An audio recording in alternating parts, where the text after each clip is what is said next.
Now you're playing with power, superpower. Hey everybody on YouTube, welcome back. This is Ty with another video for you.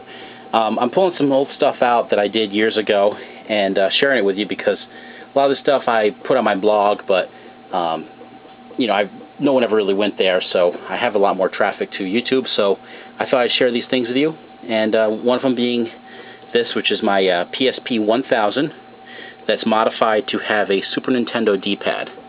Now you're probably asking me, why would I do that? Or maybe you think it's cool and you understand why. The reason I did this is mainly for fighting games.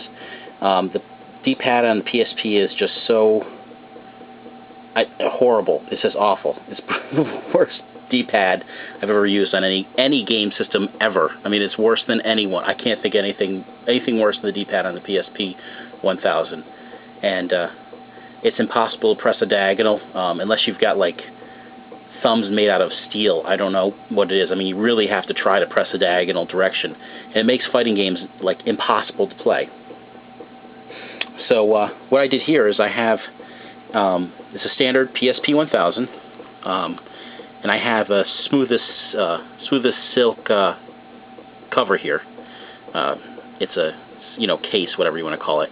And what I did to do this is pretty simple. Is I just cut out the little notches on the inside of the that here where the D-pad would normally go through, and then I have the Super Nintendo D-pad in there. I did need to make some changes because if you look at here, here's a standard Super Nintendo D-pad, and if you were to hold it here, it comes awfully close to the edge of the screen when it's actually on there. The D-pad in a PSP is actually the same size, when you're going out, from the outer dimensions, but underneath it's very different. So what I'm going to do first is I'm going to show you a little gameplay with it. Here is some Street Fighter Alpha 3 Max when it comes back up again.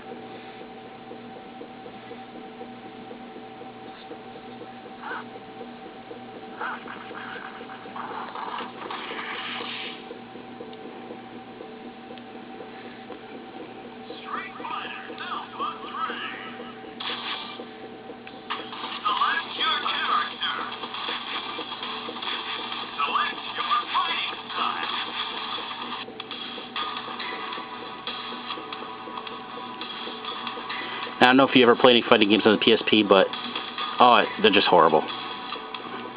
And Capcom actually would give out with this game a little stick-on D-pad that went over top of the top, which made it better, but it's nowhere near as good as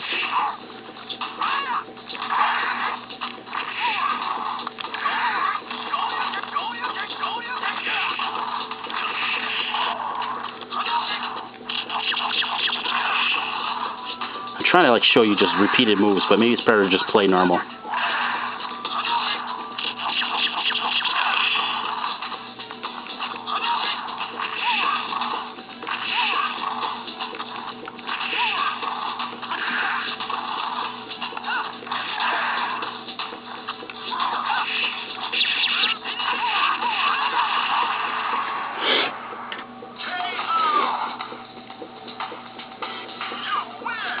Just the point is that it makes it very good.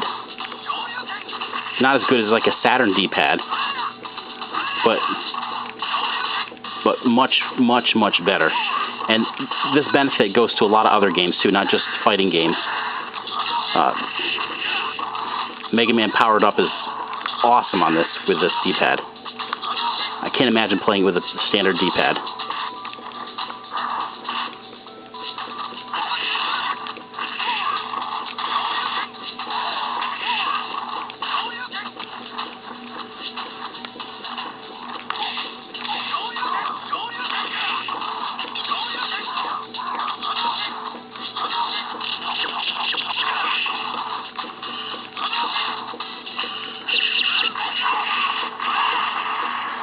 So you get to see there's some gameplay with it. And now I'm going to show you actually the inside of this so you can see how I did this. So I'm going to cut now. Okay, everybody. Now I've got my PSP shell off. Here's the rest of the PSP here. Underneath here is the D-pad. If I take this off here, you'll see here is what's left of a Super Nintendo D-pad. You see here, this has been cut down, has a little hole drilled to match up with a standard PSP D-pad. Now I had to do this all by hand. Matter of fact, let me just grab something here. Have a little patience with me here.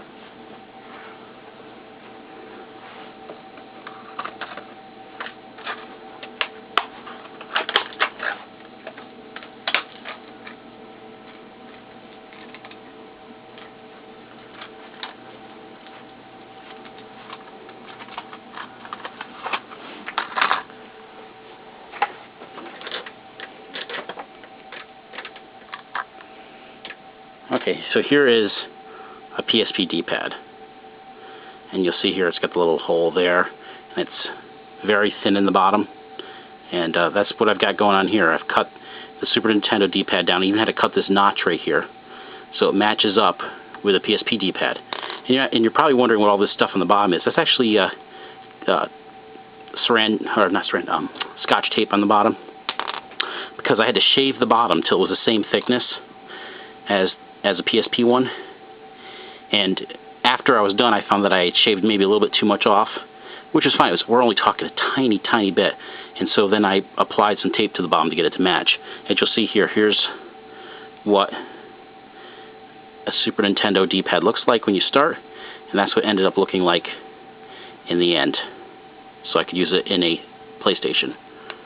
And of course I had to cut out the little notches on the PlayStation. Like here's a standard. He's got those. I mean, this is a chrome one. It's not, because I actually cut my. Here's my original. Here's an. Got it all in here taped. There's an original, actual original PlayStation one. And I cut. Here's my original case, and I cut this case to use that D-pad as well. This one I didn't cut, so you can see it still has the plastic in the center. So that's it, guys. That's how I got my PSP to have a good D-pad right here. So if you want to make one yourself, go ahead and do it. Probably nobody has a PSP 1000 anymore. I mean, I did this many years ago. I have no need to buy a new PSP. This one's great. I love it.